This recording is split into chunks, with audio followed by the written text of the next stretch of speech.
Hello students, in this video we'll go through the peritoneal fossa or recesses, and beside this we will also sum up the most frequently asked contents of various folds of peritoneum. Now what are these peritoneal fossa or recesses? Basically these are small pockets of peritoneal cavity, just like a pocket in your shirt.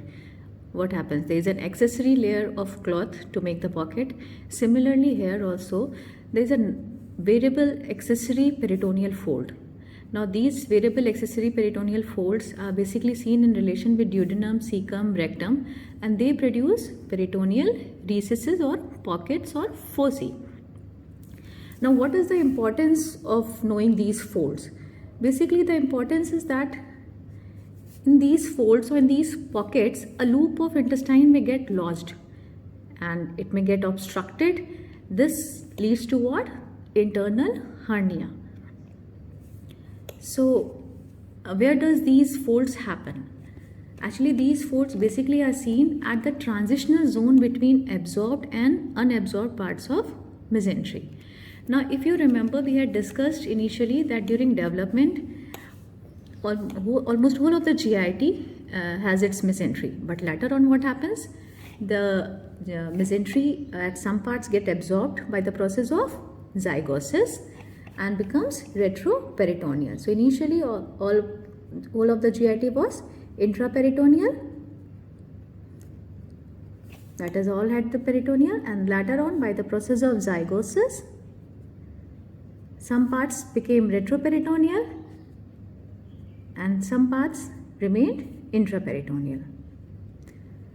Now why does this happens? Let us first see which parts become intraperitoneal and which parts become retroperitoneal. Let us start with stomach. Stomach is intraperitoneal, then duodenum. Duodenum is retroperitoneal, then jejunum and ileum, they have a mesentery. Then next what? Then ascending colon, you can say.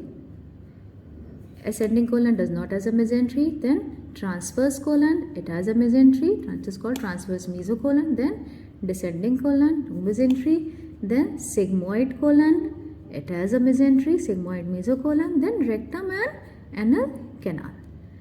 So what do you see? That some parts have mesentery, alternatively you can say, and some parts become retroperitoneal structures.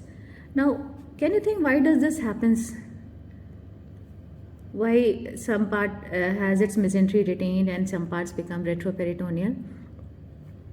We'll discuss about this later on after finishing the recesses. Let us first see the recesses. So basically the points, the places where these recesses are formed is duodenum, mainly related to the fourth part of duodenum, the cecum and the sigmoid colon. So we will see the recesses in these areas. Duodenal recesses, basically there are 6 in number. Let us see first part of duodenum, second part of duodenum, third part of duodenum and fourth part of duodenum. This is related to what? Here we have L2 vertebra. Okay, just to make the positions clear. So recesses, as I said, is just like pocket. Suppose this is the entry of the pocket. So this recess, if you can see, opens downwards. This is superior duodenal recess, and then we have another related to it, same, that is inferior duodenal recess. Similarly, we have on the side of duodenum, that is called paraduodenal recess. We have one line behind the fourth part of duodenum, that is behind, so I am drawing with the dotted line. That is what? Retroduodenal recess. There is one at the junction of duodenum and jejunum. The continuation is jejunum here. So one at the junction of duodenum and jejunum, that is called duodenojejunal recess. And there is another a big one lying behind the mesentery in relation to the third part, that is called mesenterico-parietal recess of Waldeyer. Now I have drawn all these 6 together, but this does not mean that all these 6 recesses exist together. There may be some recesses may be present, some may not be present. They are not found in all the persons, you can say, all the subjects. So let us first go through this paraduodenal recess. Now paraduodenal recess is seen in about 20% of people, and it usually does not coexist with other duodenal fossa. So if paraduodenal recess is present, then it is not necessary that you will find superior and inferior duodenal recess in the same person. Now this is quite important because it contains inferior mesenteric vein in the free edge of the peritoneal fold.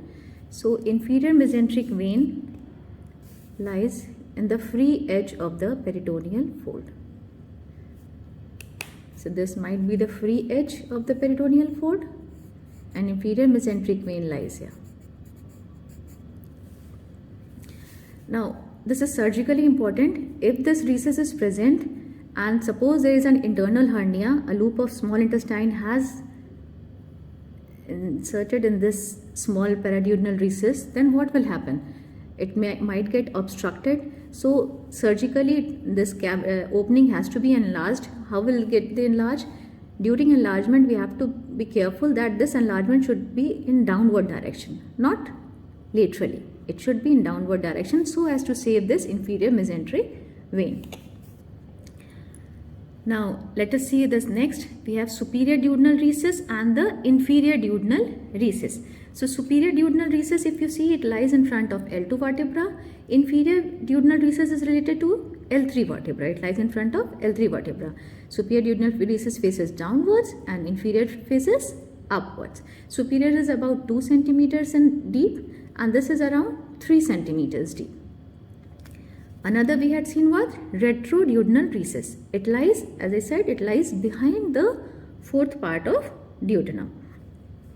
And it is the longest one. If present, it is about 8 to 10 centimeters deep. Then we have duodenojejunal recess. Duodenojejunal recess, this is a duodenojejunal recess. It is present in about 20% of people, and it is also around 3 centimeters in deep.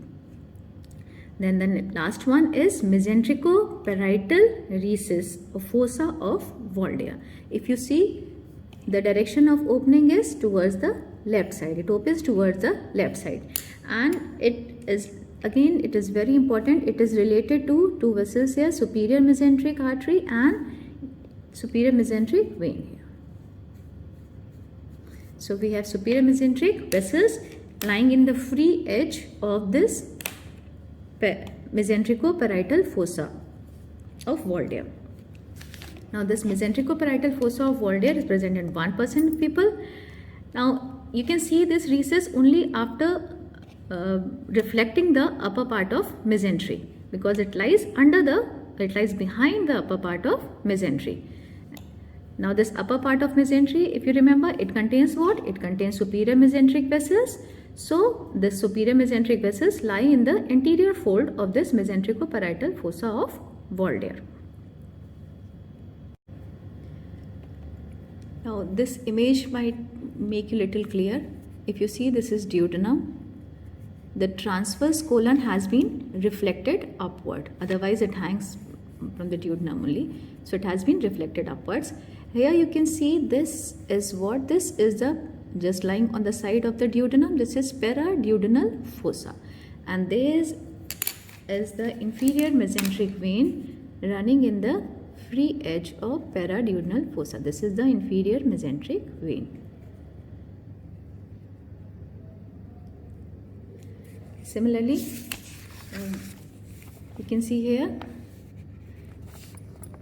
the transverse colon. This is the mesentery basically. The mesentery has been reflected on the right side.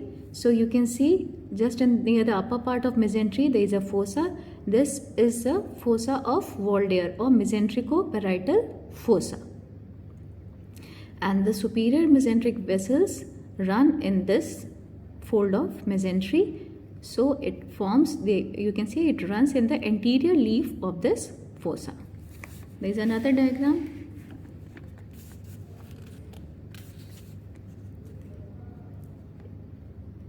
I hope this is visible. You can see the superior and inferior duodenal fossa. The superior duodenal fossa facing downwards and the inferior duodenal fossa facing upwards.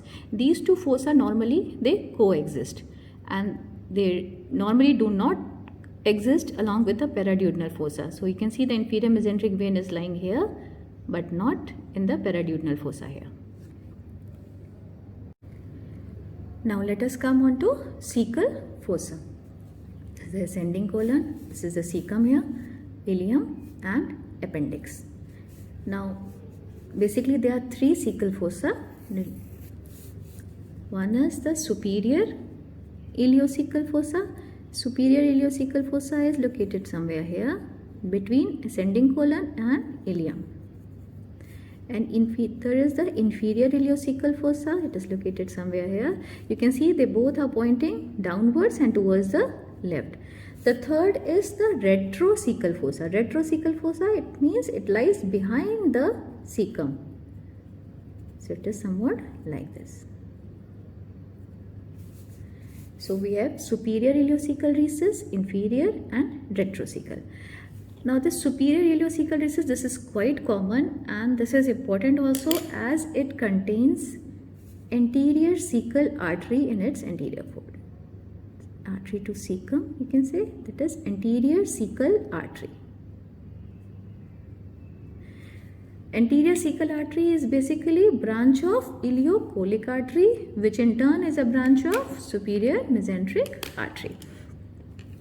So let us see, we have superior ileocecal recess, which as I said is very common, and it lies between ileum and ascending colon, and it is formed by fold of peritoneum. Because of what? Because of this anterior cecal artery. Anterior cecal artery, and this anterior cecal artery in turn is a branch of ileocolic artery. Now coming up to inferior ileocecal fossa. Now inferior ileocecal fossa, basically we had mesoappendix also here. So this inferior ileocecal fossa lies in front of this mesoappendix. It lies anterior to this mesoappendix, and this does not contain any vessel, so this is also called bloodless fold of Treves. So inferior ileocecal recess, it is covered by what? It is covered by bloodless fold of Treves, and it lies anterior to the mesoappendix. Similarly, the superior ileocecal recess, it also lies anterior to the mesentery. Now coming up to the retrocecal or the subcecal recess. Now subcecal or retrocecal recess, the position of appendix is actually variable, so many times the appendix may lie in this recess. So retrocecal or subcecal recess often contains appendix in it, and it lies behind the cecum, anterior to what? Anterior to the parietal peritoneum covering the iliac fossa.